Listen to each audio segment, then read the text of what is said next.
మన మధ్యలో వంటి ముష్టికుంట్ల ప్రాంతాల్లో పరిచర్య జరిగిస్తున్నటువంటి దానిలయ్య గారు వాక్యాన్ని చెప్పడానికి ప్రేమతో ఆహ్వానిస్తూ ఉన్నాం.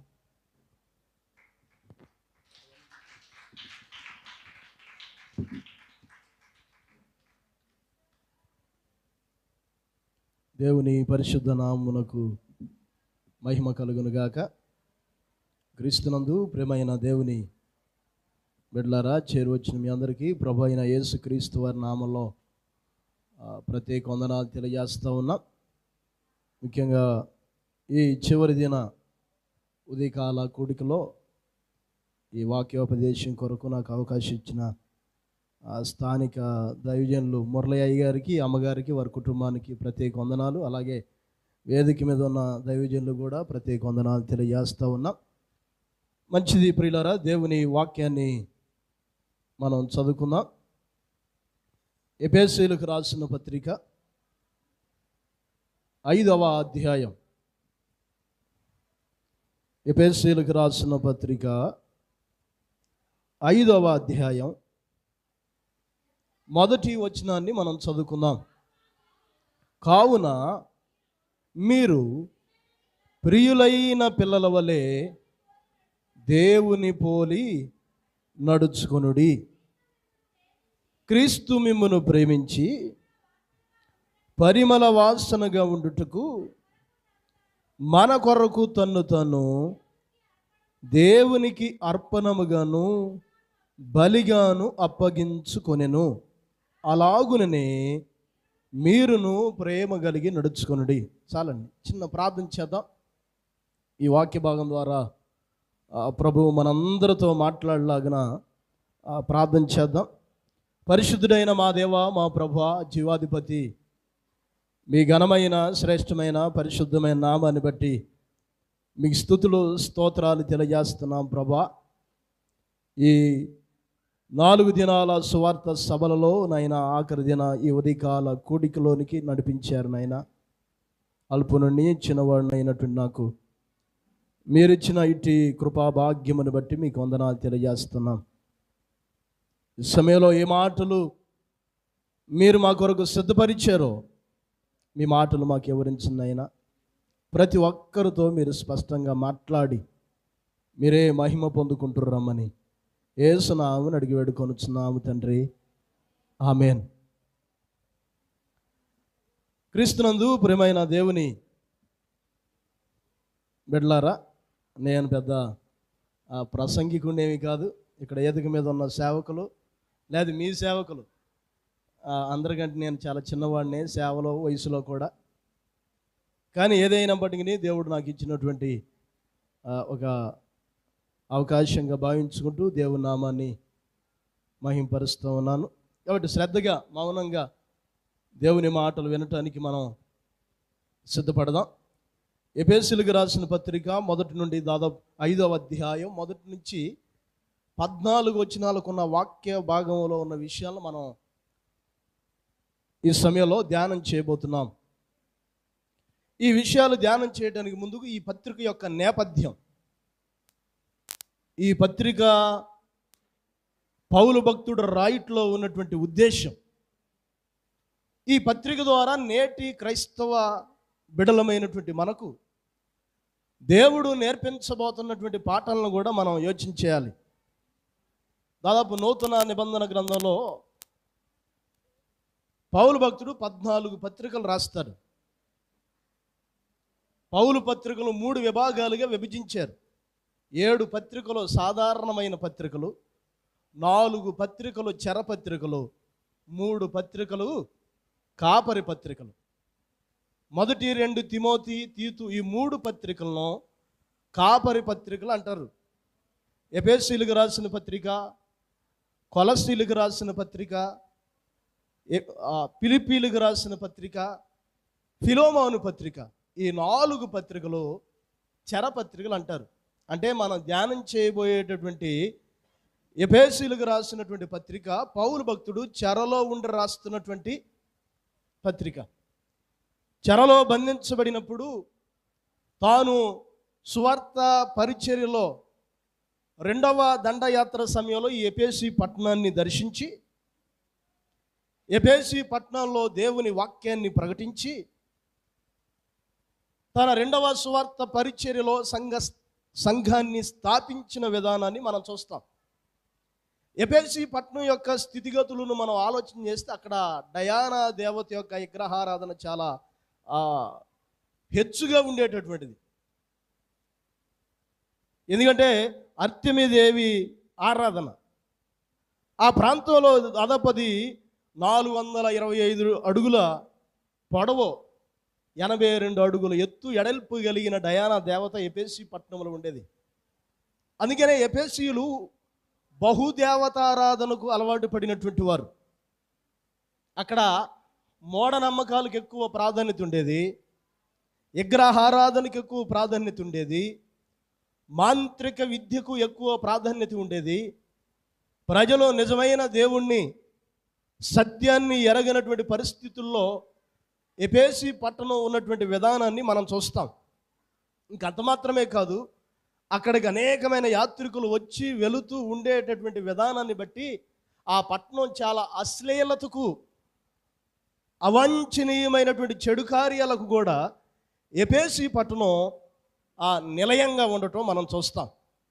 చాలా హీనంగా, చాలా దుర్భరమైనటువంటి పరిస్థితుల్లో జీవిస్తున్నటువంటి పట్టణానికి పౌలు భక్తుడు అడుగుపెట్టి అక్కడ సువార్త పరిచర్యను స్థాపించి అనేకులు దేవుని వైపుకు నడిపించినటువంటి విధానాన్ని మనం చూస్తాం.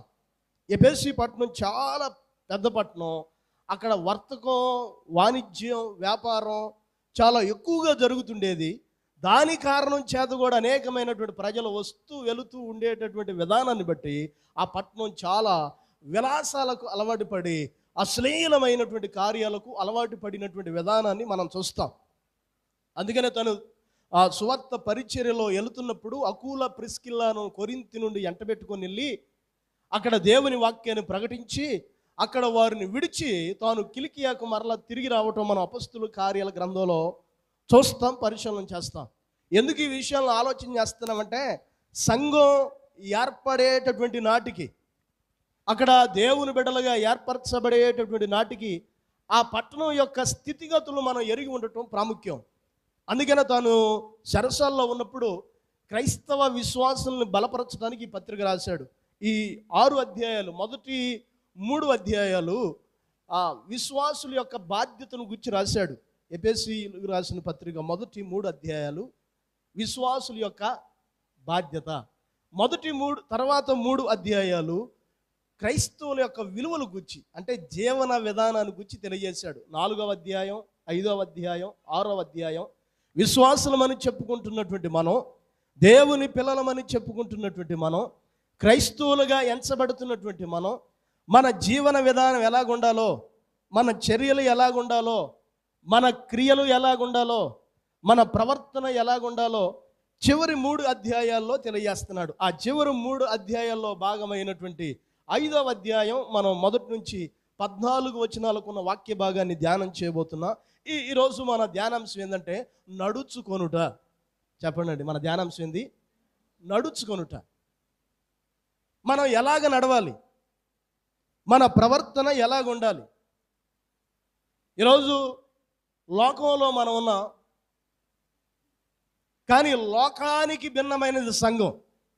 లోకానికి భిన్నమైనది సంఘం.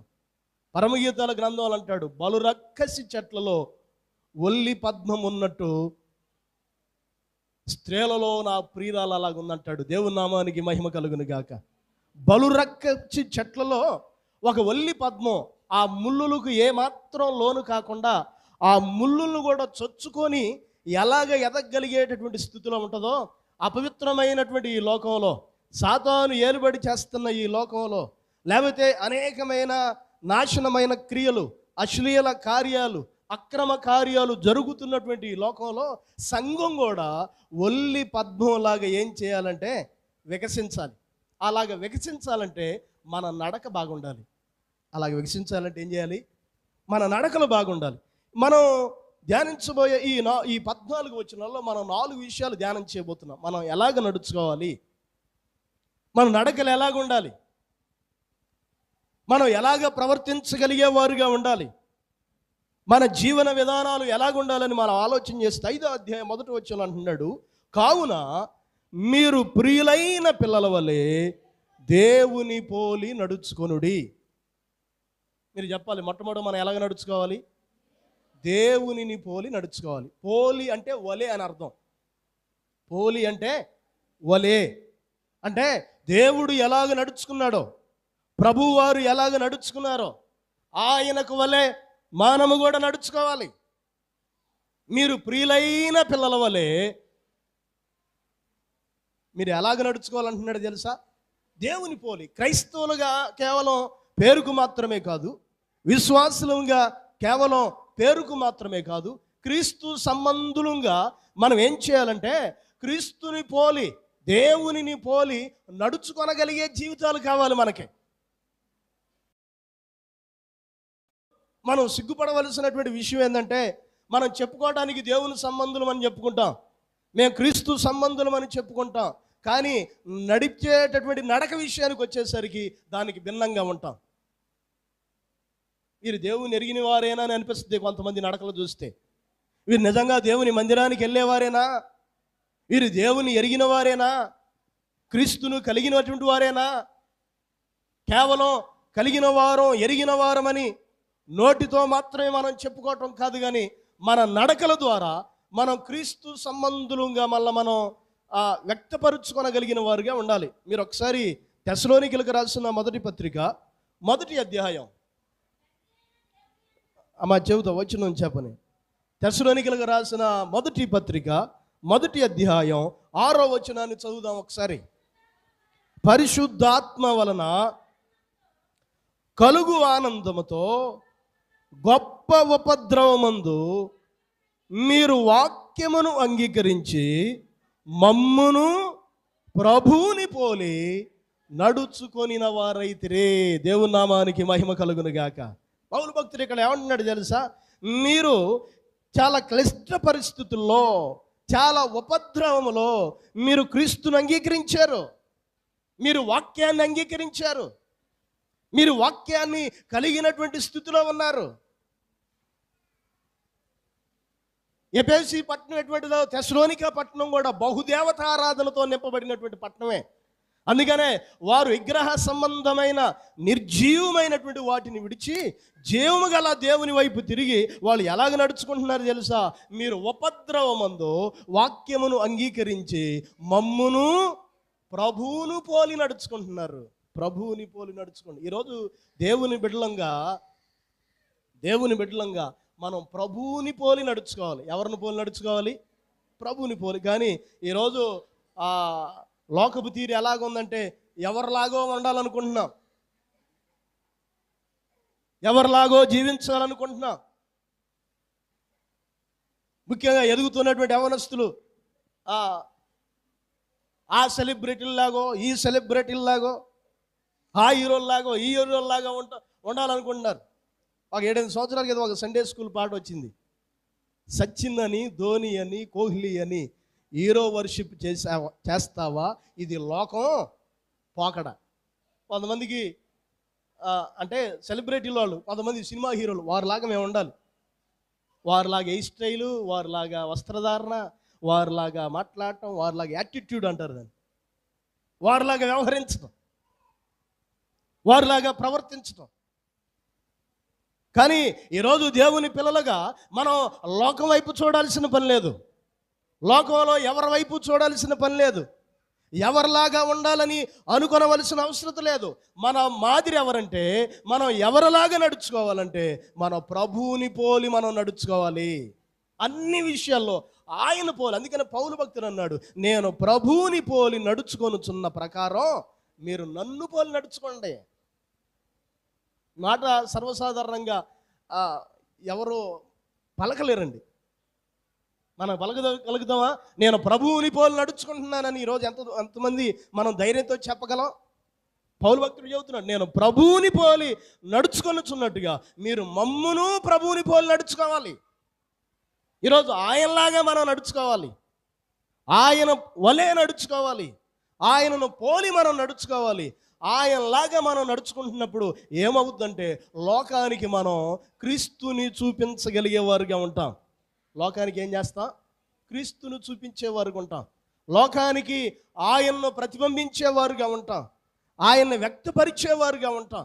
ఈరోజు వాక్యాన్ని విడిచిపెట్టి, ప్రభువుని విడిచిపెట్టి, లోకంలో ఎవరినో అనుసరించి వారిని మాదిరిగా పెట్టుకొని జీవిస్తే ఈరోజు దేవుని బిడలంగా ఏమాత్రం మనం అంగీకరింపబడ నేరమో.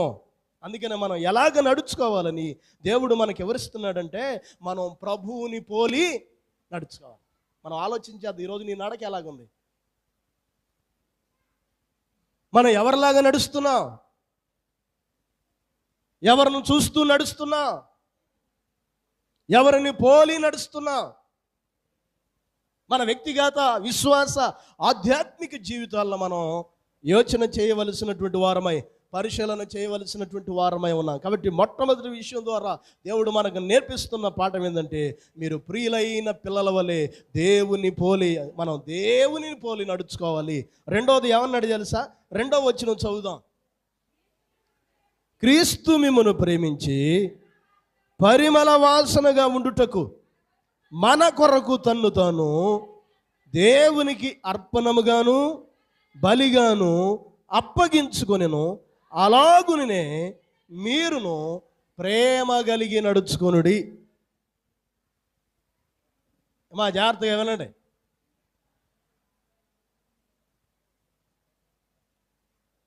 రెండోది ఏం చెబుతున్నాడంటే, ప్రేమ కలిగి నడుచుకోమంటున్నాడు. ఎలా నడుచుకోవాలంటే మనం ప్రేమ కలిగి.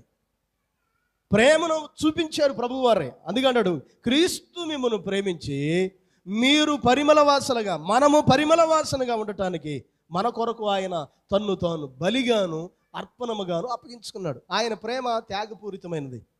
ఆయన ప్రేమ వర్ణింపజాలనటువంటిది.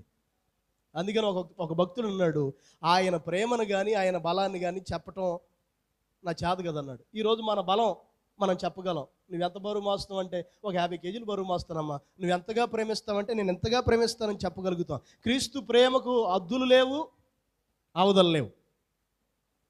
ఆయన బలాన్ని కానీ ఆయన ప్రేమను కానీ మనం వర్ణించలేం.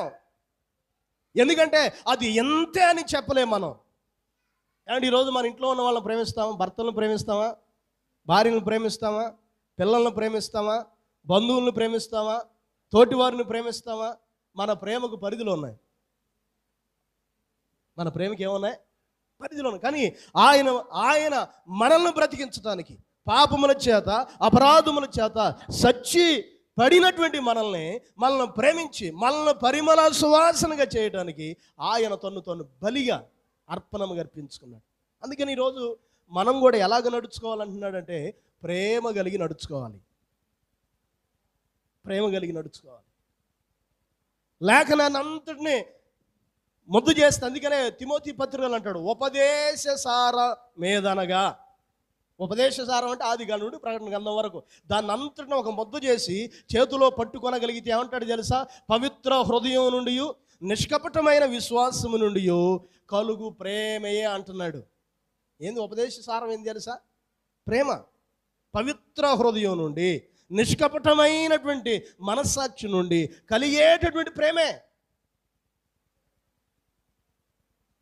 ఈరోజు మా దేవుడు చాలా ప్రేమ కలిగిన వాడని చెప్పుకుంటున్నా, మిమ్మల్ని ప్రేమిస్తున్నారని చెప్పుకుంటున్నా, చాలా ప్రేమ చూపాడని చెప్పుకుంటున్నా, కానీ మనం ప్రేమించడం మర్చిపోతున్నాం.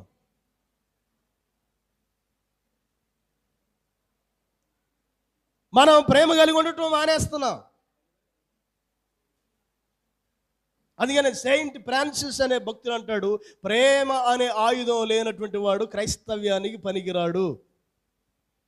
ప్రేమ ఎటువంటిది తెలుసా? ఒక ఆయుధం. ఈ ఆయుధం ఇతరులు కీడు చేసేది కాదు, ఇతరులు నశింపజేసేది కాదు, అపకారాన్ని తలపెట్టేది కాదు, కీడు చేయదో, ఎవరికి హాని తలపెట్టదో. ప్రేమ అనేకులను సంపాదించుకుంటుంది. ప్రేమ అనేకులని దగ్గరకు తీసుకోగలిగింది. అందుకనే ఆ ప్రేమ అనే ఆయుధాన్ని మనం కలిగి ఉండాలి. ప్రేమ అనే ఆయుధాన్ని కలిగి ఉండాలి. మన బైబిల్లో ఫిలోమోను పత్రిక మనం చూస్తాం. చాలా ఒక పేజీ మాత్రం ఉండేటటువంటి పత్రిక పౌలు భక్తుడు ఫిలోమోనుకు రాస్తున్నాడు. ఎందుకు ఆ పత్రిక రాస్తున్నాడు తెలుసా? ఒనేసిము పక్షాన సిఫారసు చేస్తూ రాస్తున్నాడు. ఒనేసిము అనే వ్యక్తి ఉన్నాడు. అతడు ఫిలోమోను అంట బానిస, అంటే ఫిలోమోను అంట పనిచేసేవాడు. ఫిలోమోను అంట పనిచేసేటటువంటి అతడు పనిచేస్తూ ఉండి ఒకనొక దినాన తన యజమానికి చెప్పకుండా తన యజమాని ఇంట్లో ఉన్నటువంటి ఆ ధనాన్ని, విలువైనటువంటి ఆభరణాలను దొంగిలించుకొని వెళ్ళిపోతాడు. ఎవరో? ఓనేసిము. ఓనేసిము అనే వ్యక్తి ఫిలోమోను ఇంట్లో పనివాడిగా ఉండి అలాగ పనిచేస్తున్నటువంటి వాడు తన ఇంట్లో యజమాని ఇంట్లో ధనాన్ని దొంగిలించి వెళ్ళిపోతాడు. తాను అటు తిరిగి ఇటు తిరిగి చివరికి రోమ్కి వెళ్ళిపోతాడు. రోములో ఉన్నటువంటి పౌలు భక్తుడి దగ్గరికి వెళ్తాడు.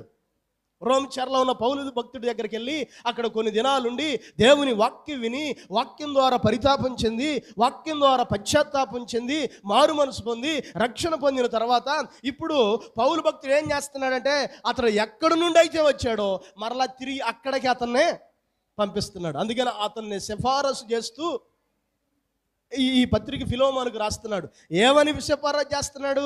అయా, మునుపతడు నిష్ప్రయోజకుడే, మునుపతడు దొంగే, కానీ ఇప్పుడు నీకును నాకును ప్రయోజనకరమైన వాడు. నేను అతని పక్షాన నీకు సిఫారసు చేస్తున్నాను. నిజంగా అతడు మార్పు చెందాడు. మునుపుట్లాగా అతడు దొంగ కాదు, మునుపుట్లాగా అతడు నిష్ప్రయోజకుడు కాదు, అతడు ప్రయోజకరమైన వాడయ్యాడు. కాబట్టి నీవు అతన్ని దాసునిగా కాక సహోదరునిగా చేర్చుకోమని చెబుతున్నాడు. ఏమండి, జాగ్రత్తగా వింటున్నారా? ఇప్పుడు మన ఇంట్లో ఎవడైనా ఒక 5 లక్షలు దొంగతనం చేసుకొని బయటికి వెళ్ళిపోయి మరలా ఆ వ్యక్తిని మన ఇంట్లో చేర్చుకుంటామా? ఏమండి, చేర్చుకుంటామా? మన ఇంట్లో చేర్చుకొని సహోదరులాగా అన్నం పెడుతూ ఆతిథ్యం ఇస్తూ సహాయం చేస్తామా? అది చాలా మనం మంచి వాళ్ళనే ప్రేమించలేం. ఏమండి, ప్రేమిస్తామా? మన ఇంట్లో ఉన్న వాళ్ళనే మనం ప్రేమించలేం. మనకు నష్టాన్ని కలుగజేసిన వాడు, మనకు ఇబ్బందిని కలుగజేసినటువంటి వాడు, ఆ వ్యక్తి పోయి మారాడని పౌలు భక్తుడు చెబితే చేర్చుకోవాలంటే ఎంత ప్రేమ ఉండాలి. అందుకనే ఫిలోమోన్ అనే పేరునకు అర్థం ఏంటంటే దేవునిని ప్రేమించువాడు అని అర్థం. ఫిలోమోన్ అంటే ఏం తెలుసా? దేవునిని ప్రేమించేవాడు. దేవునిని ప్రేమించేవాడు సహోదరుని ప్రేమిస్తాడు, దేవుని ప్రేమించేవాడు పొరుగువారిని ప్రేమిస్తాడు, దేవుని ప్రేమించేవాడు తోటివారిని ప్రేమిస్తాడు, దేవుని ప్రేమించేవాడు అయోగ్యులను కూడా ప్రేమించగలుగుతాడు. ఫిలోమోను నిరాకరించలే, అభ్యంతరం చెప్పలే. పౌలు భక్తుడు ఆజ్ఞాపించాడు గనుక వెంటనే ఒనేసిముకి ఆ లేఖ ఇచ్చి పంపిస్తాడు. ఒనేసిమును తన ఇంట చేర్చుకుంటాడు. ఎంత గొప్ప మనసు ఉండాలండి. అందుకన్నాడు, క్రీస్తు మిమ్మును ప్రేమించి పరిమళ వాసనగా చేశాడు గనుక మీరును కూడా ప్రేమ కలిగి నడుచుకోండి. వాక్యంలో మంచివారిని అయితే ప్రేమించగలుగుతావు. ఈరోజు ఎవడు నీకు అన్యాయం తలపెట్టాడో, ఎవడు నీకు కీడు తలపెట్టాడో, ఎవడు నీకు హానికరంగా ఉన్నాడో, ఎవడు నీ పతనాన్ని కోరుకునే వారు ఉన్నారో వారిని ప్రేమించేటటువంటి గొప్ప మనసు దైవ మనసు. ఆ మనసు దేవుడు మనకు అనుగ్రహించాడు. ఆయన అటువంటి ప్రేమే చూపాడు. ఎవరిని తనను అవమానపరిచారో, ఎవరు తనను నిందించారో, ఎవరు తన దైవత్వాన్ని శంకించారో, ఎవరు ఆయన తోలనాడారో వాళ్ళందరూ హక్కును చేర్చుకున్నాడు ఆయన. వారి పట్ల తన ప్రేమను కనపరిచాడు. ఈరోజు దేవుని పిల్లలుగా మనం కూడా ఎలాగ నడుచుకోవాలంటే క్రీస్తు ప్రేమ కలిగి నడుచుకోవాలి. ప్రేమ కలిగి నడుచుకోగలిగిన వారు ఉండాలి. మీరు కొరింథీయులకు రాసిన మొదటి పత్రిక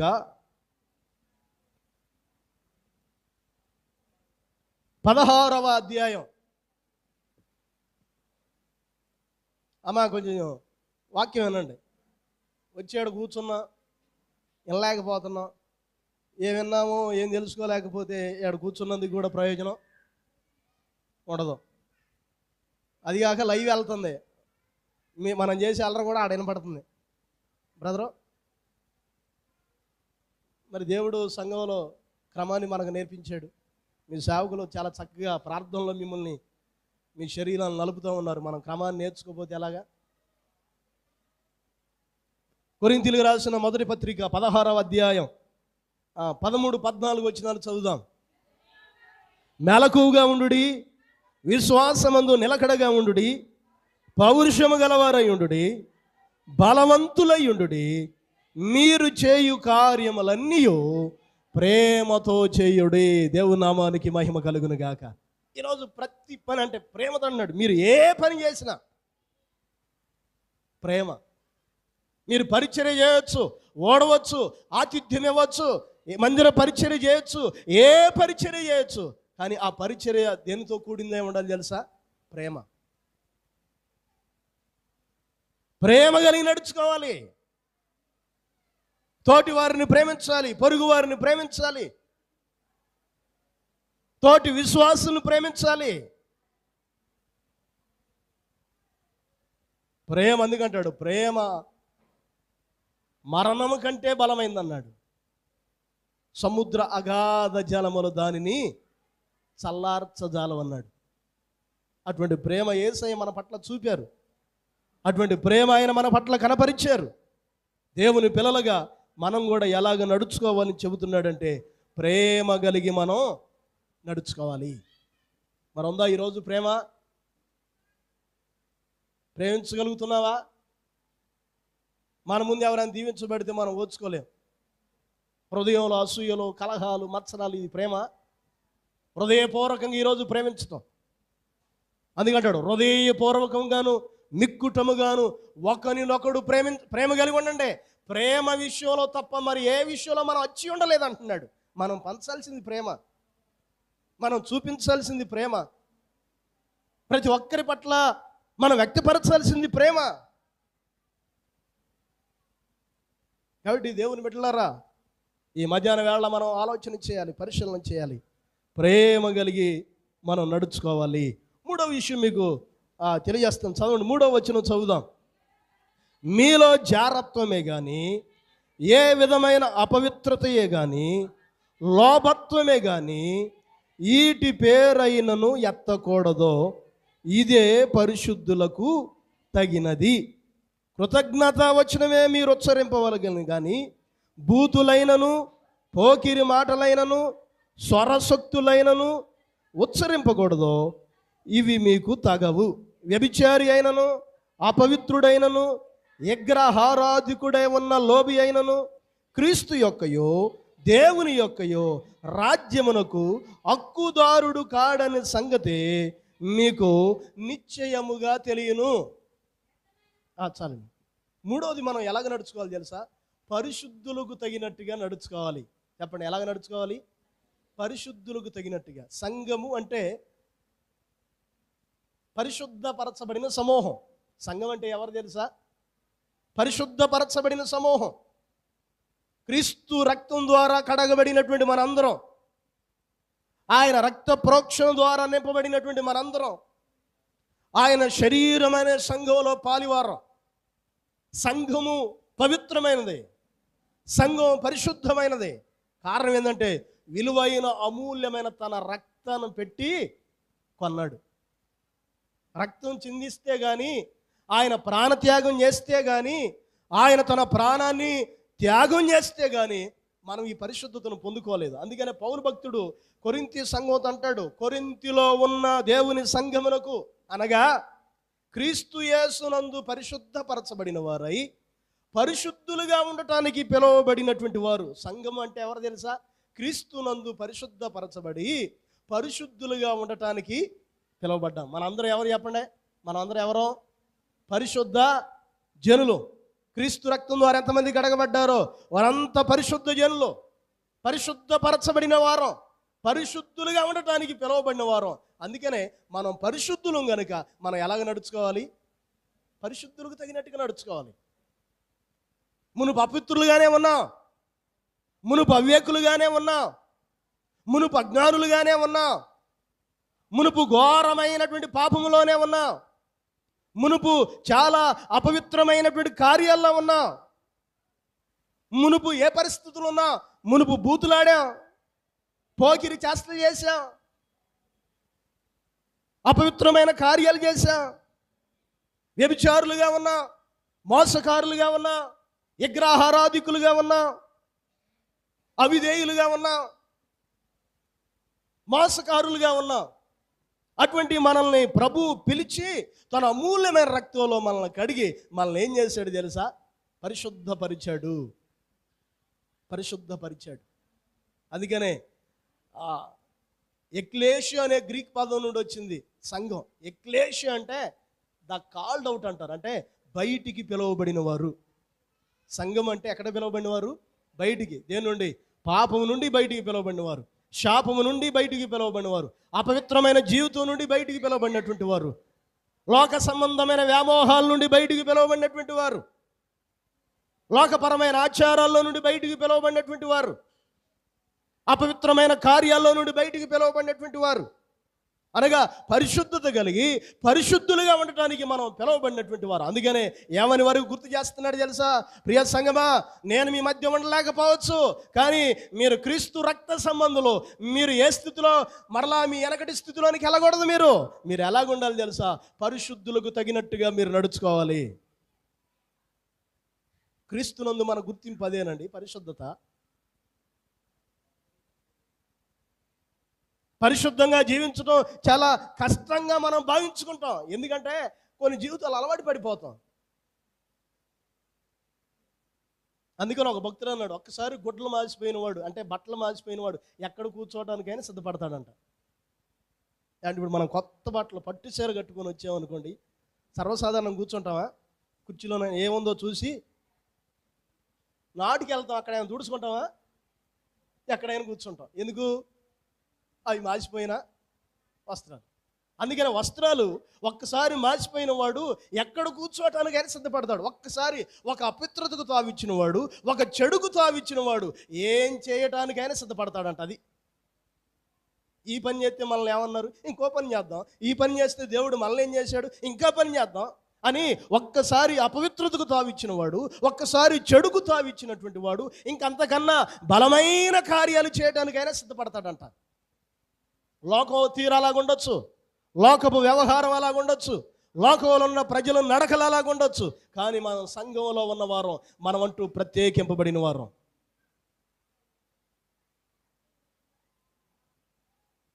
మనం ఏర్పరచబడినటువంటి వారం.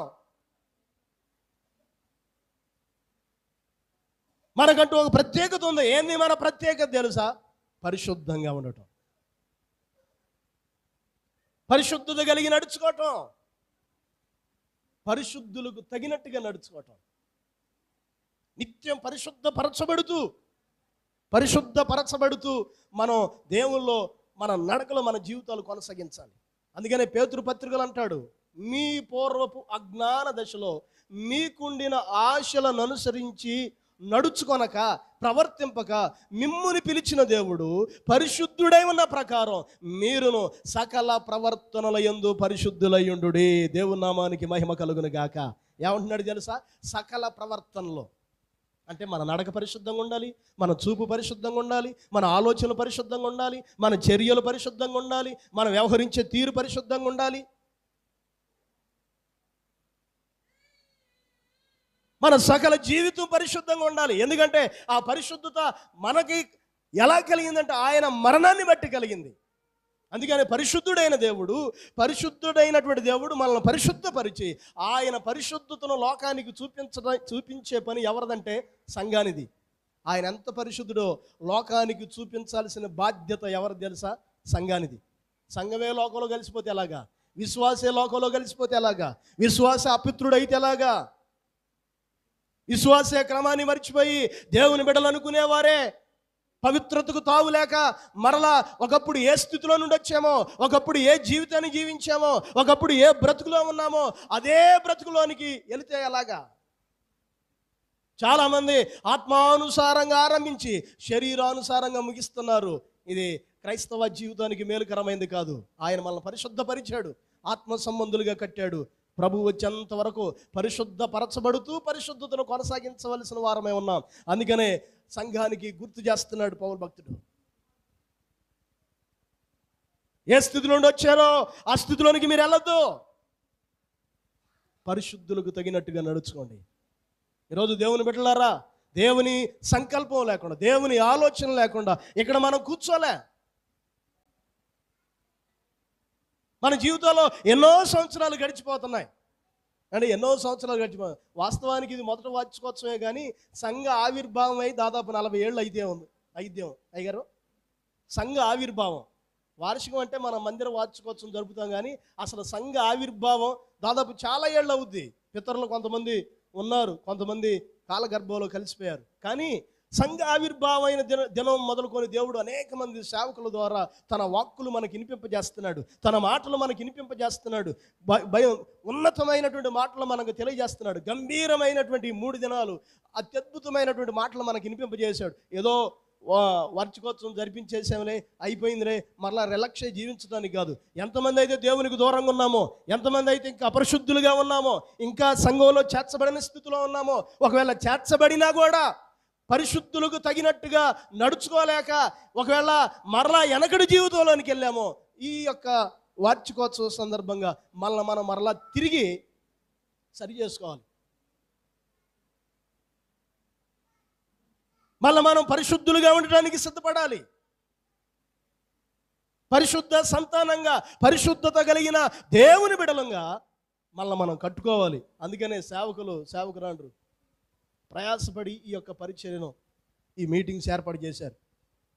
ఎందుకు తెలుసా? వాక్యాన్ని వినిపింపజేసి ఇంకా లోకంలో పడిపోతున్నవారు, అపరిశుద్ధమైన స్థితిలో ఉన్నవారు పరిశుద్ధతలో స్థిరపరచబడాలని, పరిశుద్ధతను కొనసాగించాలని, పరిశుద్ధపరచబడుతూ దేవుని వాగ్దానాల కొరకు కనిపెట్టుకుంటూ పరిశుద్ధులకు తగినట్టుగా మనం ఉండాలనే.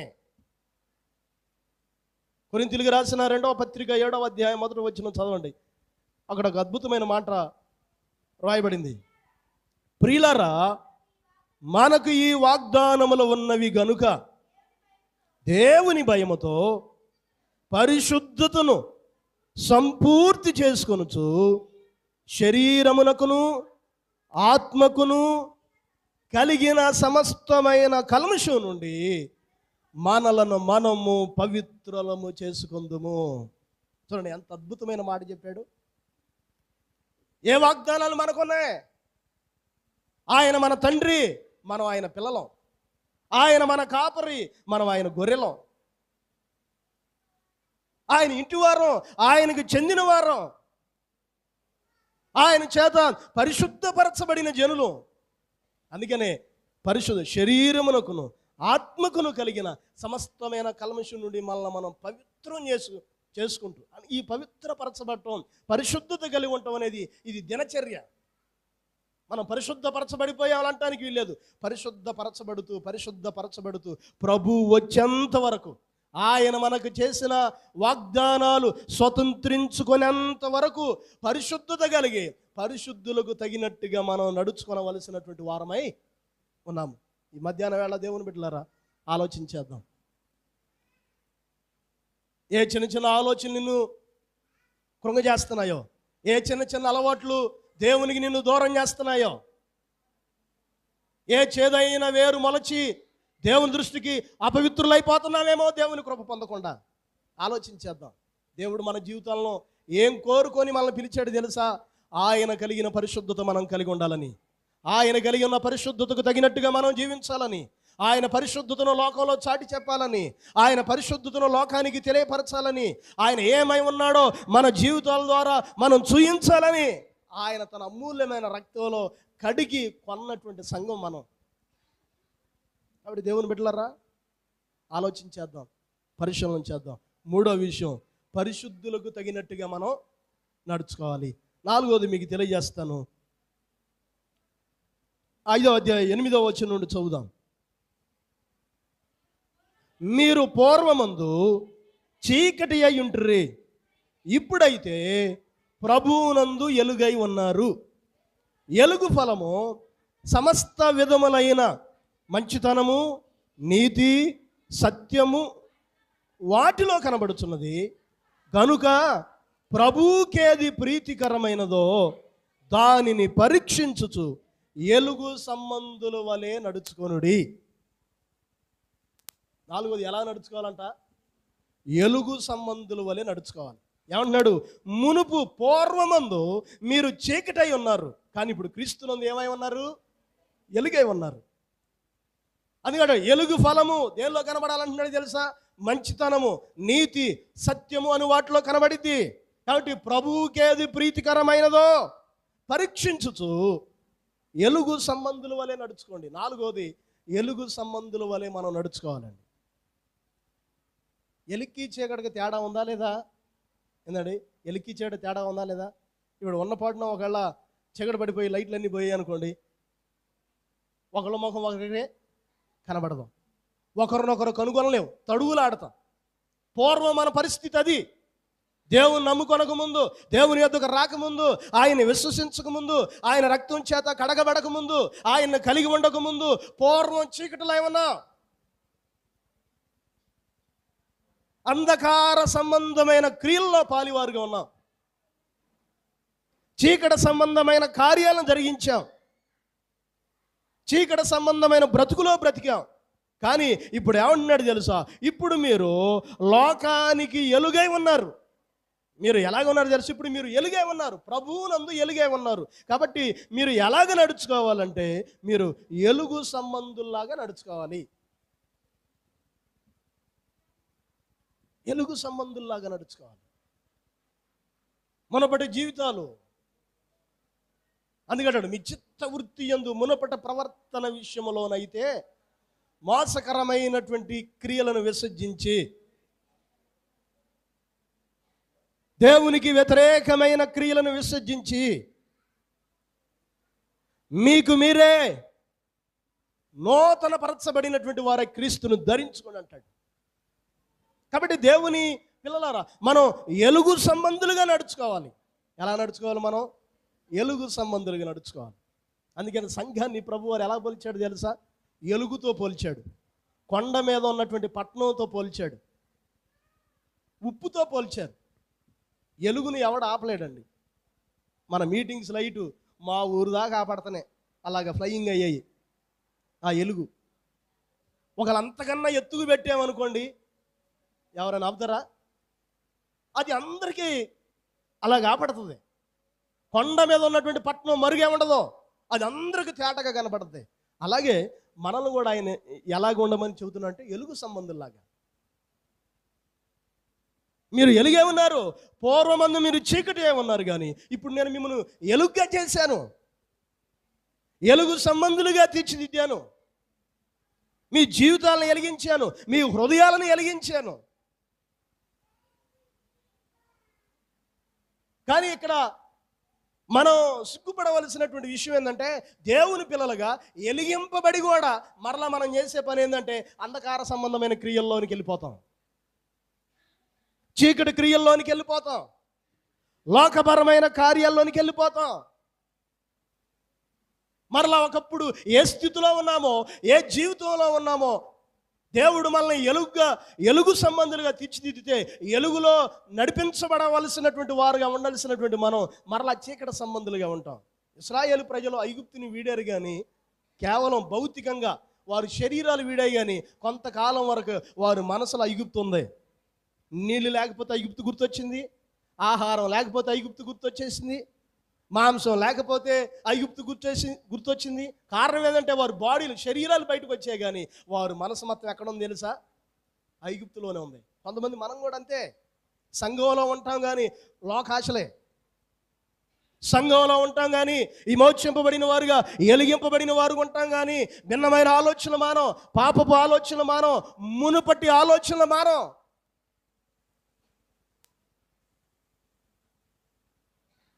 అందుకనే మనం ఎలుగు సంబంధులు అనటానికి ఇక్కడ ఏమన్నాడు తెలుసా? మంచివారిగా మనం నడుచుకోవాలి, నీతి గలవారిగా నడుచుకోవాలి, సత్యము కలిగిన వారిగా నడుచుకోవాలి. ఈ మూడిటిని బట్టి మనం ఎలుగు సంబంధులుగా ఎంచబడతాం. ఎలుగు ఫలం అది. ఎలిగింపబడిన వారిలో ఒకప్పుడు నీలో ప్రేమ లేదు, నువ్వు ఎలా పెడితే అలాగ వ్యవహరించావు. భార్యతో సరిగా మాట్లాడేవాడో కాదు, భర్తతో సరిగా మాట్లాడేవాడో కాదు, తల్లిదండ్రులతో సరిగా మాట్లాడేవారో కాదు, ఇదో పొరుగు వారితో సరిగా మాట్లాడేవాడో కాదు. ఎలిగించబడ్డావు. ఇప్పుడు నీలో మంచితనం వచ్చింది, చక్కగా ఆప్యాయంగా పలకరిస్తున్నావు, చక్కగా మాట్లాడుతున్నావు, మంచితనం. ఒకప్పుడు మనం వస్తుంటే వీడు వస్తున్నాడు రా, ఆ వస్తుందని చేదరించుకొని, ఎందుకు వారు నోట్లో నోరేయటమని చేదరించుకొని మనల్ని వెళ్ళిపోయినటువంటి వారు ఉన్నారు. కానీ మనం ఎలిగింపబడిన వారు మన మంచితనాన్ని బట్టి ఇప్పుడు అనేకులు మన మాట వినటానికి దగ్గరగా వస్తున్నారు. ఒకప్పుడు మాట మీద నిలబడినటువంటి వారం కాదు, నమ్మకత్వం లేదు, యథార్థత లేదు, కానీ ఈరోజు సత్యం. ఒక్కసారి మాట ఇస్తే మాట తప్పనటువంటి జీవితం. నీతి కలిగిన జీవితం. ఇవి ఎలుగు ఫలం, ఎలుగు సంబంధులు కలిగి ఉండాల్సినటువంటి లక్షణాలు. అందుకన్నాడు ఎలుగు సంబంధుల వాళ్ళు నడుచుకోండి. ఈరోజు మనలో మంచితనం లేకుండా, నీతి లేకుండా, సత్యం లేకుండా మనం ఎలాగ ఎలుగు సంబంధులు కాగలుగుతాం? ఏమండి అంటున్నారా? నీతి లేకుండా, సత్యము లేకుండా, మంచితనం లేకుండా మేము ఎలిగింపబడిన వారు, ఎలుగు సంబంధులు మనం ఎలాగ గుర్తింపబడగలం? దేవుని పిల్లలుగా మనల్ని మనం యోచన చేసుకోవాలి. మీకు ఒక వ్యక్తిని గురించి, చరిత్రలో ఒక వ్యక్తిని గురించి తెలియజేస్తాను. అగస్టిన్ గురించి, సంచరిత్రలో అగస్టిన్ గురించి మనం ఆలోచన చేస్తాం. అతడు ఉత్తరప్రదేశ్లో AD 354లో జన్మించాడు. అతని విద్యాభ్యాసం అంతా రోమ్లోనే జరిగింది. అతని తల్లి మోనిక, అతని తండ్రి ప్యాట్రిక్. ఆమె చాలా భక్తి కలిగినటువంటి తల్లి. మోనిక చాలా ప్రార్థనాపరురాలు, చాలా భక్తి కలిగినటువంటి స్త్రీ. ఈ అగస్టిను ఎదిగినటువంటి వాడై, చదువుకున్నటువంటి వాడై, ఎదుగుతున్న వయసులోనే లోకపరమైనటువంటి ఆలోచనలకి వెళ్ళిపోయాడు. పాపానికి అలవాటు పడిపోయాడు, చెడుకు అలవాటు పడిపోయాడు. పాప విధమైన కార్యాలకు అలవాటు పడిపోవటం మాత్రమే కాక తాను ఎదుగుతున్న వయసు నుండి వాక్యాన్ని తిరస్కరించడం అలవాటు పడిపోయాడు. వాక్యాన్ని తిరస్కరించడం, వాక్యాన్ని ఎలా పడితే అలా వక్రీకరించడం, వాక్యాన్ని నమ్మకపోవటం, వాక్యానికి లోబడలేకపోవటం, అలాగ జీవించే పరిస్థితుల్లో ఉన్నాడు. తన తల్లి ఎప్పుడు అతనికి మంచి మాటలు చెప్పింది. నాయనా అలాగ నడుచుకోవద్దయా, అలాగ జీవించడం మంచిది కదయ్యా, నీ యవ్వనకాల జీవితం పాడైపోతుంది, నీ బ్రతుకు పాడైపోతుంది, నీ పరిస్థితి చాలా అగమ్య గోచరంగా ఉంటుంది, అలాగ ఉండొద్దని తల్లి ఏడుకునేది. తల్లి ఎప్పుడూ చెబుతూ ఉండేది. తల్లి ఎంతగా చెబుతుందో కుమారుడు రోజు రోజుకి అంతగా దిగజారిపోయి వచ్చేవాడు. ఆమె ప్రత్యేకంగా తన కుమారుడు మారు మనసు కొరకు గంటల తరబడి తన గదిలోనికి వెళ్ళి ప్రార్థన చేసేది. గంటల తరబడి ప్రార్థన చేసేది. ఆమె ఎంతగా ప్రార్థన చేసేదో కుమారుడు అంతగా త్రాగుడికి అలవాటు పడిపోయాడు, బానిసత్వానికి అలవాటు పడిపోయాడు, పేకాటకు అలవాటు పడిపోయాడు, వ్యభిచారానికి అలవాటు పడిపోయాడు. ఉన్నతమైన విద్య అభ్యసించినటువంటి అగస్టిను ఒక పని పిల్లలతో అక్రమ సంబంధం పెట్టేసుకున్నాడు.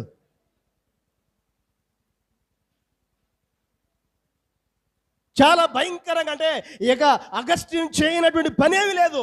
అతను స్నేహితుడు అతనికి నిత్యం చెబుతుండేవాడు, అయా సహోదరా అలాగ ఉండటం మంచిది కదయా, ఇదో మంచిగా ఉండని తన స్నేహితుడు ఎప్పుడు చెబుతుండేవాడంట. కానీ అవన్నీ ఏమీ పట్టించుకున్నవాడు కాదు, అవన్నీ ఎప్పుడు వినేవాడు కాదు.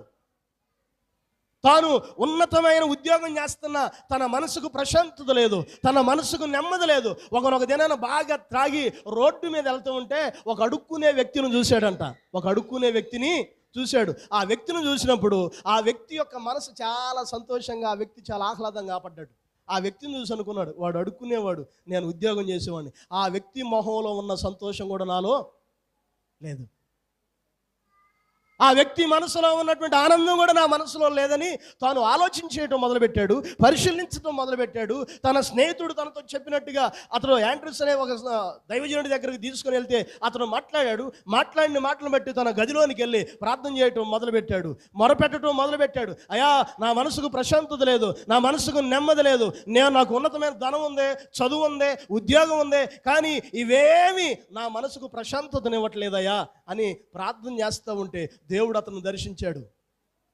ఎఫెసీ పత్రికలో నీ చిత్త వృత్తి యందు నూతన పరచబడి మీ ప్రాచీన స్వభావం విడిచిపెట్టండి అనే మాట ద్వారా దేవుడు అతనితో మాట్లాడాడు. దేవుడు అతనితో మాట్లాడితే తన్ను తాను సమర్పించుకున్నాడు. తర్వాత 395వ సంవత్సరంలో పరిపూర్ణమైన సేవకుడిగా అప్పగించబడ్డాడు. సంఘ చరిత్రలో అతనికి ఒక బిరుదిచ్చాడు. ఏం బిరుదిచ్చాడు తెలుసా? పరిశుద్ధ అగస్టిను. దేవుని నామానికి మహిమ కలుగును గాక. పాపములో శాపములో ఉన్నటువంటి అతనికి చాలా పరిశుద్ధంగా జీవించడం. అందుకనే తాను పాపములో ఉన్నప్పుడు, త్రాగుబోతుగా ఉన్నప్పుడు తనతో పాపం చేసిన అమ్మాయి పిలిచిందంట. తాను మారు మనసు పొందిన తర్వాత, అగస్టిను అంటే గుర్తుపట్టలేదు. నేను ఆ అమ్మాయి అంటే అగస్టిన్ అంట. నువ్వు ఆ అమ్మాయివే కానీ నేను అప్పుడు అగస్టిన్ని, నువ్వు ఆ అమ్మాయి అయితే కావచ్చేమో కానీ నేను అప్పటి వ్యక్తిని కాను. అంటే ఎలిగించబడ్డాడు, అతని మనసు మార్చబడింది. ఎప్పుడైతే దేవుడు అతని హృదయాన్ని వెలిగించాడో, పాత బంధాలను విడిచిపెట్టాడు, పాత స్నేహాలను విడిచిపెట్టాడు, పాత పద్ధతులను విడిచిపెట్టాడు, అపవిత్రమైన కార్యాలను విడిచిపెట్టాడు, చీకటి సంబంధమైన కార్యాలను విడిచిపెట్టాడు, ఎలుగు సంబంధిగా పరిశుద్ధమైనటువంటి జీవితాన్ని జీవించాడు. ఈరోజు మన జీవితంలో కూడా చేయాల్సింది అదే. పూర్వమందు ఎలుగై ఉన్నాం, ఇప్పుడు పూర్వమందు చీకటి అయి ఉన్నాం, ఇప్పుడు ఎలుగై ఉన్నాం. చీకటికి ఎలుగుకి తేడా లేకపోతే ఎలాగా? ప్రభువు నమ్మకముందు ఉన్న జీవితానికి ఇప్పుడు జీవితానికి భేదం లేకపోతే ఎలాగా? కాబట్టి ఆలోచించుకుందాం. ఈ మధ్యాహ్న వేళ మన హృదయాలను మనం పరిశీలించుకుందాం. ఎలుగు సంబంధులుగా నడుచుకుందాం. ఎలిగించబడ్డానని చెప్పుకొని, దేవుని బిడ్డలమని చెప్పుకొని, ప్రతి పరిచర్యలో పాలివారం అవుతూ మనం అంతరంగికంగా హృదయంలో మనం ఎలిగింపబడిన స్వభావాన్ని క్రీస్తులో ముందుకు వెళ్ళలేకపోతే ఈ కార్యాల ద్వారా మనకి జరిగేటటువంటి ప్రయోజనం ఏమీ ఉండదు. ఎందుకు ఈ సభలో ఎలిగింపబడి నీవు ఎలుగు సంబంధిగా నడుచుకోవాలనే కదా. దేవుడు నీకు ఇచ్చిన ఆధిక్యతను కోల్పోకుండా, దేవుడు నీకు ఇచ్చిన రక్షణను కోల్పోకుండా, ఎలుగుకరమైన భవిష్యత్తును కోల్పోకుండా నువ్వు ఎలుగు సంబంధిగా జీవించడానికే కదా ఈ స్వార్థ సభలో. డబ్బులు ఎక్కువయా? కాదు కదా. సేవకుల భారం, వారి సేవా భారం, వారి ఆతృత, వారి తాపత్రయం కనపడుతుంది వాళ్ళు మొహాల్లో చూస్తున్నప్పుడు. ఎందుకు తెలుసా? గొప్ప కోసం కాదు, మిమ్మల్ని పరిశుద్ధతలో స్థిరపరచాలని. ఎలుగు సంబంధులుగా దేవుని ఎదుట మిమ్మల్ని ఎలుగు సంబంధులుగా సంపూర్ణంగా నిలబెట్టాలనేదే వారి యొక్క ఉద్దేశం. అందుకని ఈ ప్రయాస, వారి ప్రయాసను మనం గుర్తెరగాలి, ఆలోచనలు గుర్తెరగాలి. దేవుడు మనల్ని ఎందుకు నియమించుకున్నాడో, ఏం చేయటానికి నియమించుకున్నాడో, ఎందుకు పిలుచుకున్నాడో, ఎలాగ నడుచుకోవటానికి పిలుచుకున్నాడో వాటిని ఎరిగి జీవిద్దాం. కాబట్టి ఈరోజు మన నడకలు ఎలాగున్నాయి, మన ప్రవర్తనలు ఎలాగున్నాయి ఒకసారి యోచించేద్దాం. ఇంకా ఎవరైతే చీకటిలో ఉన్నారో, ఇంకా ఎవరైతే దేవుని యొద్దకు రాకుండా ఉన్నారో, ఈ సంవత్సరంలో అయినా, ఈ సువార్త సభల ద్వారానైనా నువ్వు వెలిగింపబడాలి. అగస్టిన్ లాగా నువ్వు త్రాగుడుకు బానిస అయ్యావేమో, పేకాటకు బానిస అయిపోయావేమో, వ్యభిచారానికి బానిస అయిపోయామో, అక్రమ సంబంధాలకు బానిస అయిపోయావేమో. దేవుడు మనల్ని దర్శిస్తుండగా, దేవుడు మనతో మాట్లాడుతుంటుండగా చీకటి సంబంధమైన ప్రతి కార్యాన్ని విడిచిపెట్టి మనం ఎలుగు సంబంధులుగా చేయబడగలగాలి, ఎలుగు సంబంధులుగా తీర్చిదిద్దబడగలగాలి. కాబట్టి ఈ మధ్యాహ్నం వేళ ఆలోచించేద్దాం. మన నడకలు ఎలాగున్నాయి, మనం ఏ రీతిగా నడుచుకుంటున్నాం, మన ప్రవర్తన ఎలాగుంది ఒకసారి యోచించేద్దాం, పరిశీలించుకుందాం. దేవుని బిడ్డలారా, అందుకనే పరిశుద్ధాత్మ దేవుడు పౌలు భక్తుడి ద్వారా ఎఫెసీ సంఘంతో మాట్లాడుతున్నాడు. సేవకుడు దగ్గరగా లేడనో, అందుబాటులో లేడనో, ఒకవేళ మీరు తొలగిపోతారేమో జాగ్రత్త. సంఘము క్రీస్తు రక్తం ద్వారా సంపాదించుకున్న సంఘం. అందుకనే ప్రభువుని పోలి నడుచుకోవాలి, ప్రేమ కలిగి నడుచుకోవాలి, పరిశుద్ధులకు తగినట్టుగా నడుచుకోవాలి, ఎలుగు సంబంధులుగా నడుచుకోవాలి. అలాగ నడుచుకున్న బద్దులు ప్రభువు వచ్చేంత వరకు మనం సిద్ధపడాలి, కనిపెట్టుకోవాలి. ఆయన రాకడ కొరకు కనిపెట్టుకోవాలంటే వీటిని కలిగి ఉండే మనం కనిపెట్టుకోవాలి. ఆయన పోలు నడుచుకునేవారుగా, ప్రేమ కలిగిన వారుగా, పరిశుద్ధులకు తగినట్టుగా, ఎలుగు సంబంధులుగా నడుచుకుంటూ ఆయన రాబోతున్నాడు. ఆయన బిడ్డలుగా పరిశుద్ధత కలిగిన జీవితాలు, ఎలుగు సంబంధులు కలిగిన జీవితం మనలో లేకపోతే ఆయన ముందు మనం ఎలాగ నిలబడగలుగుతాం? ఆయన ముందు ఎలాగ నిలబడగలుగుతాం? ఎవరైనా ఆయన మనం ఎవరైనా నిలబెడతారా?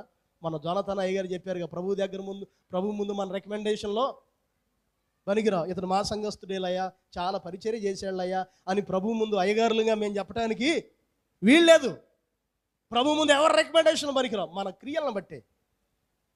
క్రియలను బట్టే ఆయన మనకు ప్రతిఫలం ఇస్తాడు. కాబట్టి ఆలోచించేద్దాం, పరిశీలన చేద్దాం, మన హృదయాలను యోచించుకుందాం. ఈరోజు దేవుని పిల్లలుగా భావించుకుంటున్నటువంటి మనము, దేవుని పిల్లలు ఎంచబడినటువంటి మన ప్రవర్తన ఎలాగుంది యోచించేద్దాం. ఒకవేళ మనలో ఇంకా లోపాలు ఉంటే, మనం సరిదిద్దుకొనవలసినటువంటి అవసరం ఉంటే సరిదిద్దుకుందాం, సరిచేసుకుందాం, ప్రభువుని పోలి నడుచుకుందాం, ప్రేమ కలిగి నడుచుకుందాం, పరిశుద్ధులకు తగినట్టుగా నడుచుకుందాం, ఎలుగు సంబంధులుగా నడుచుకుంటూ దేవుని రాకడ కొరకు మనం సిద్ధపరుచుకొని ఆయన మహిమలో సదాకాలం ఉండగలిగే భాగ్యాన్ని పొందుకుందాం. అట్టి కృప పరిశుద్ధాత్మ దేవుడు మనందరికీ సహాయం చేయలాగిన మోకరించండి, ప్రార్థన చేద్దాం. మోకరించండి బిడ్డలారా, ప్రార్థన చేద్దాం. ఈ మధ్యాహ్న వేళ ప్రభువారు మనందరితో మాట్లాడి ఉన్నారు, తన మాటలు అన్నారు, తన మాటలు మనకి వినిపింపజేశారు. దేవుని బిడ్డలారా, దేవుని పిల్లలారా, ఈరోజు దేవుని పిల్లలుగా మనం ఎలాగ నడుచుకుంటున్నా ఒక్కసారి మన జీవితాల్లోనికి మనం తొంగి చూసుకుందాం. మన జీవితాల్లోని మనం పరిశీలించుకుందాం. మనం పరిశీలించుకుందాం, మనం యోచించుకుందాం. దేవుని పిల్లలుగా ఈరోజు మనం ఎలాగ నడుచుకుంటున్నామో, ఎలాగ ప్రవర్తిస్తున్నామో మన జీవితంలో మనం యోచన చేసుకుందాం. మనకు మాదిరి ఎవరు తెలుసా? ఎవరిలాగా మనం నడుచుకోవాలి తెలుసా? మన యేసయ్యను ప్రభువుని పోలి మనం నడుచుకోవాలి. ప్రేమ కలిగి నడుచుకోవాలి. పరిశుద్ధులకు తగినట్టుగా నడుచుకోవాలి. ఎలుగు సంబంధుల వలె నడుచుకోవాలి. ఈరోజు నీ స్థితి ఎలాగుంది? పరిచర్లో సహకరిస్తున్నా, పని చేస్తున్నా, కష్టపడుతున్నా, ఇంకా ఒకవేళ నువ్వు ఎలుగు సంబంధి కాలేదా? ఇంకా చీకటిలోనే ఉన్నావా? ఇంకా అపిత్రుడిగానే ఉన్నావా? ఇంకా దేవునికి దూరంగానే ఉన్నావా? దేవునికి దూరం అయిపోయినటువంటి పరిస్థితుల్లోనే ఉన్నావా? ఒకసారి మన హృదయాలను మనం పరిశీలించుకొని, కాలం లేదు, సమయం లేదు, బహు జాగ్రత్త. ఇలా చూస్తున్న వారు అలాగా మాయమైపోతున్నారు. తర్వాత మారు మనసు పొందాంలే, తర్వాత వెలిగించబడదాంలే, తర్వాత రక్షణ పొందాలని వాయిదాలు వేయొద్దు. ఉన్న పాటునే దేవుని వైపు తిరుగుదాం. ఉన్న పాటునే దేవుని వద్దకు వద్దాం. రక్షింపబడినటువంటి బిడ్డలుగా మళ్ళీ మనం పరిశుద్ధులకు తగినట్టుగా ఎలుగు సంబంధాలు నడుచుకుంది. ఇంకా ఒకవేళ ఇంకా నీకు రక్షణ లేకపోతే, ఇంకా చీకటిలో ఉంటే, పాపంలో ఉంటే, దేవునికి దూరంగా ఉంటే దేవుని వద్దకు వద్దాం. దేవుని వైపు తిరుగుదాం. అయ్యా, నేను నీ వద్దకు వస్తున్నాను, నీ వైపు నేను తిరుగుతున్నాను, ఇదో నేను ఈ స్థితిలో ఉన్నానని మన స్థితిని మనం ఒప్పుకోనగలిగితే, మన స్థితిని మనం విడిచిపెట్టగలిగితే, దేవుడు గొప్పవాడు. మన స్థితిగతుల్ని ఆయన మార్చగలిగిన వాడు, మన పాపములను క్షమించగలిగిన వాడు, మన లోపాలను సరిదిద్దగలిగినటువంటి వాడు, మన జీవితాలను చక్క పెట్టగలిగినటువంటి వాడు. అందుకనే ఆయన వైపుకు తిరుగుదాం. ఆయన ఎదుకు వద్దాం. ఆయన ఎదుట మన జీవితాలను సరిదిద్దుకోవటానికి మళ్ళీ మనం సిద్ధపడదాం. ఆయన వైపుకు మనం తిరిగితే, మనం ఏ స్థితిలో ఉన్నా, ఎటువంటి పరిస్థితుల్లో ఉన్నా, ఏ జీవితంలో ఉన్నా ఆయన మనల్ని క్షమించగలిగిన వాడు, మన జీవితాలను కట్టగలిగిన వాడు. కడుబీదవాడ అందుడను దౌర్భాగ్యుడను చెడిపోయి పడియున్నను. కడుబేదవాడందుడను దౌర్భాగ్యుడను చెడిపోయి పడియున్నాను. సుడివడిన నా మదికి స్వస్థత, చెడిన కనులకు దృష్టి భాగ్యము, బడయవలసినవన్నీ నీచే బడయటకు నా యొడయడ ఇదే. ఉన్న పాటున వచ్చుచున్నాను నీ పాద సన్నిధి కో రక్షక.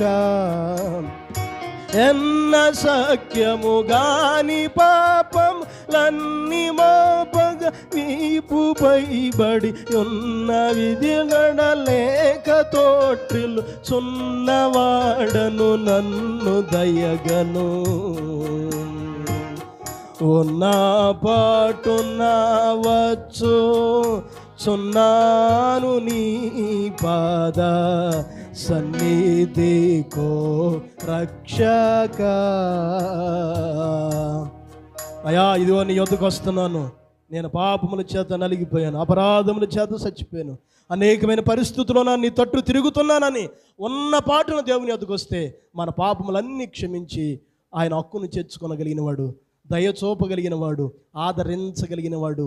ఇంకా ఎవరైతే పాపములో, అంధకారములో, చీకట్లో ఉన్నారో దేవుని వైపు తిరుగుదాం. పరిశుద్ధులుగా, ఎలుగు సంబంధులుగా చేయబడగలుగుదాం. పరిశుద్ధుడా, మహాగణుడా, మహోన్నతుడా, సర్వాధికారి, జయము కలిగిన మా ప్రభా, అపారమైన మీ ప్రేమను బట్టి, ఘనమైన మీ నామాన్ని బట్టి మీకు స్తోత్రాలు, వందనాలు తెలియజేస్తున్నాను తండ్రి. ఈ మధ్యాహ్నం వేళ మీ పరిశుద్ధమైన గొప్ప నామాన్ని కొనియాడుతున్నాను తండ్రి. స్తోత్రాలు. ముఖ్యంగా టెబర్నకల్ బ్యాప్టిస్ట్ చర్చి రాజుగూడ గ్రామాన్ని మీరు ప్రేమించి జ్ఞాపకం చేసుకొని తండ్రి, ఈ 4 దినాలు సువార్త సభలో అత్యద్భుతంగా మీరు జరిగిస్తున్న విధానాన్ని బట్టి మీకు వందనాలైనా. గత 3 దినాలు ప్రతికూల పరిస్థితులను కూడా మీరు అనుకూలపరిచి మీ వాక్యాన్ని వెల్లడిపరిచారు తండ్రి. స్తోత్రాలయ్యా. ముఖ్యంగా ప్రియులు సేవకులు మురళయ్య గారిని బట్టి అమ్మగారి కొరకు, వారి కుటుంబం, సంఘం అంతటి కొరకు ప్రార్థిస్తున్నాం. మీ దాసుడు భారాన్ని ఎరిగినవాడు, మీ దాసుడు ప్రయాసను మీరు ఎరిగినవాడు. ఏ ప్రయాసతో, ఏ ఉద్దేశంతో ఈ స్వార్థ సభలు నిర్వహించారో ఆ ఉద్దేశంనైనా విఫలపరచబడకుండా అనేకులనైనా ఈ మీటింగ్స్ ద్వారా మీ వైపు తిరగటానికి, పరిశుద్ధులుగా చేయబడటానికి, ఎలుగు సంబంధులుగా తీర్చిదిద్దబడగలిగిన భాగ్యమును దయచేయమని ప్రార్థిస్తున్నాం. ఈ రాత్రి జరగబోయే ఆఖరి కూడికలో కూడా మీరు ఉండండి, మంచి వాతావరణాన్ని ఇవ్వండి, రాబోయే సేవకులు కూడా నడిపించండి. ఇప్పటి వరకు మీరు నన్ను వాడుకున్న విధానాన్ని బట్టి మీకే వందనాలు తెలియజేస్తూ, వాక్యంనైనా ప్రతి బిడ్డ హృదయంలో నీరు కట్టి ఫలింపజేసి నాయనా మీరు రాకడకు ప్రతి బిడ్డను సిద్ధపరుస్తూ రమ్మని యేసు శక్తి కలిగిన నామమునే అడిగి వేడుకొనుచున్నాము తండ్రి, ఆమేన్. నాకు ఈ అవకాశాన్ని ఇచ్చిన మురళయ్య గారికి ప్రత్యేక వందనాలు తెలియజేస్తున్నాను.